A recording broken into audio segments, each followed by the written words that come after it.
Ibinasura ng Sandigan Bayan ang 276 million pesos ill-gotten wealth case laban kina dating Pangulong Ferdinand Marcos Sr., dating First Lady Imelda Marcos at kanilang associate na si Roman Cruz.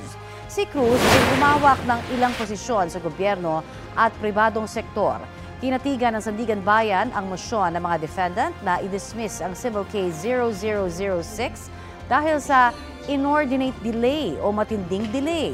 Tungkol po yan sa kaso ng pagsasabwatan umano ng mag-asawang Marcos at ni Cruz para bumili ng mga ari-arian na hindi angkop sa kanilang kita. Gaya na lang ng residential land sa Metro Manila, 2 residential lot at 2 condominium units sa Baguio City, residential building sa Makati City at lupa at 6 na condominium units sa California sa Amerika. Ayon sa Sandigan Bayan, hindi kinontra ng mga prosekusyon ang mosyon ng mga Marcos para mabasura na ang halos 4 na dekadang kaso. Kabilang si Pangulong Bongbong Marcos sa estate executors ng dating Pangulo. Wala pang komento ang pamilya Marcos tungkol sa desisyon. Update tayo sa lagay ng ilang OFW sa Lebanon na nananatili pa rin doon sa kabila ng magpapatuloy na tensyon. Kausapin natin si Myra Aragon, 20 years ng OFW sa Lebanon. Magandang umaga at welcome po sa Balitang Hali. Good morning po. Good morning po sa inyo lang sa amin. Opo, kumusta po kayo dyan? Sa kinalalagyan nyo ngayon, sa mga sandaling ito, may mga pagsabog pa rin po ba kayo naririnig? Yes po, marami pa. Sunod-sunod po yung mga pagsabog. Wala pang tigil na pagsabog dito sa Lebanon. Pero sa place ko naman, kung saan ako nakatira, safe naman ako. Although kung may mga pagsabog, naririnig namin at nafe-feel din namin. Yung parang akala mo may mga earthquake. Parang yumayanig. Yumayanig-yanig. Oho. Bakit hindi po kayo sumasama Yes, sa repatriation? Nagpalista na po ba kayo para umuwi sa bansa? So far, sir, hindi pa. Kasi dito naman sa area namin, kumikita pa naman. Nakakalabas pa naman yung mga tao na pumasok, pumunta sa trabaho nila. Kasi yung mga pagbobomba naman, precise naman po yung target. At bago naman sila din magbobomba, sinasabi nila kung ano-ano yung mga areas na tatargetin nila at lumikas na para hindi madamay. Saang banda ho ba kayo sa Lebanon? Sa may bandang gitna o malapit sa Israel na bahagi ng Lebanon? Hindi po kami malapit sa sa Israel at hindi rin kami hindi kami doon sa area na tina-target ng Israel. Pero ang lang pangangamba namin ngayon dahil nga sa nangyayaring mga pagbobomba marami nang lumilikas sa area na iyon at pumupunta na rin dito sa area namin. So nagiging alarming na rin dahil hindi na namin kilala yung mga kapitbahay namin. So kasi ang kinatatakutan namin kasi kung saan sila tatakbo, nakikita ng kalaban at tatargetin. Then for example, kung official yun ng Hezbollah ang tumakbo sa may area namin, baka tatargetin at madadamay. Pero yun pa rin, bago naman din sila nagbobomba, sinasabi nila na lumikas kayo sa area na yan, sa building na yan, dahil bobombahin namin. Ayan po ba na naibahagi nyo na po sa ating mga opisyal na namamahala dyan sa Lebanon, yung ganyang takot? At yun na bang magiging hudyat kapag nagtakbuhan na dyan talaga yung mga Hezbollah? Kayo'y aalis na dyan sa Lebanon?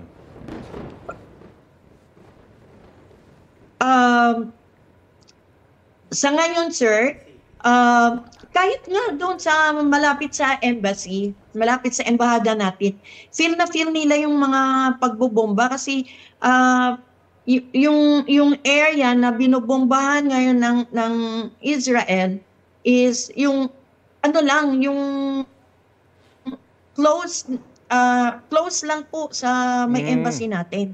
Kaya mas nafe-feel nila yun ang pagbobomba, mas malakas ang mga sounds doon tsaka yung mga pagyanig. Parang mga intensity 7 or 8 yung temblor doon dahil sa pagbobomba. pero hindi yun earthquake, sir, ha? Okay. Yung ano lang yun, yung field ba natin na pag binobomba nila. So para sa inyo, relatively safe pa kayo, pero ang takot nyo kapag lumala yung sitwasyon, baka pati kayo madamay na sa inyong lugar. Siguro nasa inyong pagkakataon, kung gusto nyo manawagan sa inyong mga kababayan. Opo, baka may panawagan kayo sa inyong mga kamag-anak na rito sa Pilipinas na kayo safe pa rin at kung talagang magiging delikado, balak nyo naman talagang umuwi sa Pilipinas. Nasa inyo po pagkakataon. Yes po. Yes po. Lagi ko na silang kinakausap. Sinasabihin ko naman na safe naman kami sa ngayon. Safe pa naman kami. Actually, kami, yung grupo ko, ay kami po yung nagluluto para sa mga displaced migrants. Kasi dito sa Lebanon, hindi katulad ng Israel na may gobyerno. Dito sa Lebanon, walang working government. So walang mag-aasikaso. Especially yung mga migrants, iniiwanan lang yan. Meron mga government set evacuation centers pero hindi tinatanggap yung migrants. Swerte yung Pilipino kasi yung Philippine Embassy natin ay inaasikaso yung mga Pilipino at open yung shelter ng Philippine Embassy. Pero yung non-Filipinos, migrants, literally natutulog na lang sila sa kalsada dahil walang shelter para sa mga migrants. Okay. Well, good to know. So kami to nagluluto at nagdi-distribute ng pagkain. Opo. Well, good to know na hanggang dyan sa ibang bansa talagang buhay na buhay yung spirit ng bayanihan sa mga Pilipino at tumutulong pa sa ibang lahi. Maraming salamat po sa inyo at ingat po kayo. Yes po. Pilipino tayo. Opo. Maraming salamat. Yes ingat po kayo. Thank you po. Ginang Myra Aragon. Yes po.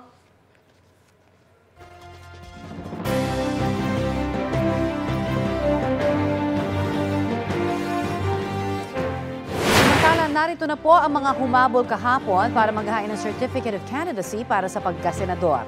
Yan ay sina Mercedita Acopiado, Randy Restum, Emilio Chan Deviendo, Diazon Sr., dating Commission on Audit Commissioner Heidi Mendoza, Roy Cabonegro, gayon din sina Rodolfo Basilan, Primo Aquino, Ruel Lamoste na nagpadala ng representative at Vicente Domingo.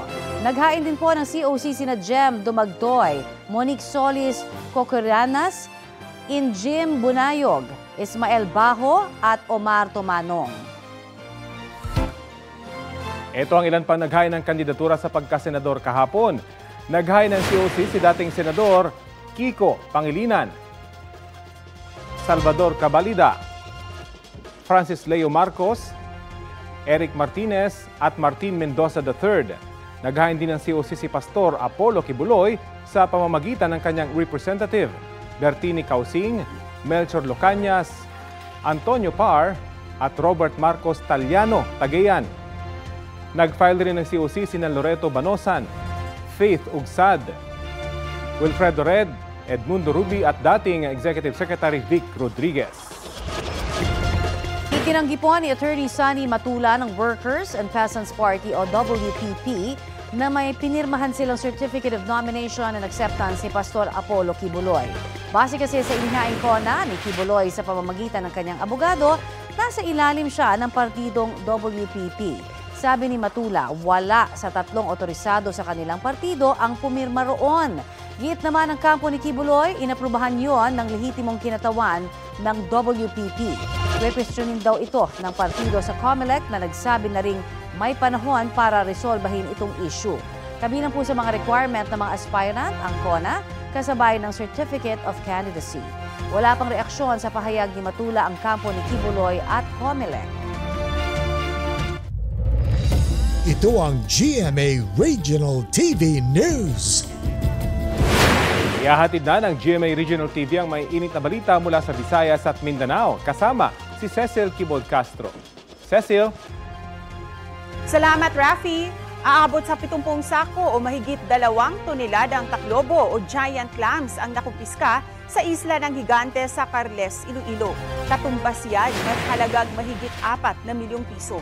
Ayon sa Iloilo Maritime Police, walang maipakitang dokumento ang sospek na nahuling nagbebenta ng mga taklobo. Sa ilalim ng batas, ipinagbabawal ang pagkuha at pagbenta ng mga taklobo dahil ito'y vulnerable species. Mahaharap ang sospek sa paglabag sa Philippine Fisheries Code.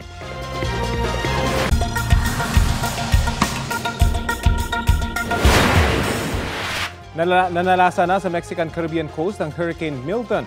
Bumaba ang bagyo sa Category 4 pero muling itinaas sa Category 5 batay sa U.S. National Hurricane Center. Bukod sa minor damages, walang naiulat na sugatan sa pananalasa ng Hurricane Milton sa Mexico. Sa kuha mula sa International Space Station, kita kung gaano kalaki ang bagyo. Inaasahang tatama sa Florida gabi ng Miyerkules o sa Huwebes ang Hurricane Milton, partikular sa Tampa Bay area. Nakaset up na sa isang stadium ang mga kama ng mga reresponde sa pagtulong sa mga maapektuhang residente. Naghahanda na rin ang mga residente at nililinis sa mga debris na mula sa pananalasa ng Hurricane Helen. Pinag-iingat naman ng ating embahada ang mga Pinoy doon. Ang mga nakatira sa mga tatamaan ng bagyo, pinaalalahanan na maghanda sa paglikas at sumunod sa protocols. Mahigit 178,000 na Pinoy ang nakatira sa Florida. Ito ang GMA Regional TV News. Patay ang isang driver habang sugatan ang kanyang kahinante matapos mahulog sa bangin ang minamanehong six-wheeler sa Magpet, Cotabato. Sa Sipalay, Negros Occidental naman, hulikam ang panluloob ng 3 minor de edad sa isang eskwelahan. Ang mainit na balita hatid ni Eileen Pedreso ng GMA Regional TV. Makikita sa CCTV ang 3 lalaking nakatakip ang mga mukha na naglalakad sa Sipalay, Negros Occidental. Ang isa sa kanila, lumapit pa sa CCTV at tila sumayaw pa. Sa isa pang kuha ng CCTV, paalis na sa lugar ang mga lalaki. Ang 2 sa mga ito, may bitbit ng plastic bag. Laman ng mga bitbit nilang plastic bag ang ilang ninakaw nila. Ayon sa Sipalay City Police, mga minor de edad ang mga lalaki sa video. Report sa siya, aksyonan na namon kung ano amon nga obrahon. Pinulat na lang ang advice or the issuean ang CSWD for appropriate filing of the case because na-identify na siya namon. Matapos ipatawag sa barangay ang mga magulang, isinaoli ng mga ito ang items na ninakaw, gaya ng soft drinks, cup noodles at iba pang pagkain. Sa pahayag ng mga magulang, umamin ang mga 3 sa kanilang ginawa at humingi ng tawad. Siyempre mga minor, mamong hindi ka na matago kaya di mo na ilang attitude, medyo paluloy sa praniro Amo na ilang reaksyon paluloy, tapos sa dason obra naman. Desidido ang eskwelahan na magsampa ng kasong theft laban sa 3. Bumaliktad sa isang sapa ang isang six-wheeler matapos mahulog sa bangin sa Magpet, Cotabato. Dead on the spot ang driver ng truck matapos siyang maipit sa loob ng sasakyan. Nagtamo naman ng sugat sa katawan ng pahinante na isinugod sa ospital. Ayon sa Magpet Municipal Police Station, may kargang mga saging ang tumaob na truck na pupunta sana sa palengke. Sa pahinante po, no, nawalan daw po sila ng brake. Then nawalan sila ng control, then nahulog po sa creek. Eileen Pedreso ng GMA Regional TV, nagbabalita para sa GMA Integrated News. Kapuso, alamin ang maiinit na balita. Bisitahin at mag-subscribe sa GMA Integrated News sa YouTube. Sa mga kapuso abroad, samahan niyo kami sa GMA Pinoy TV at sa www.gmanews.tv.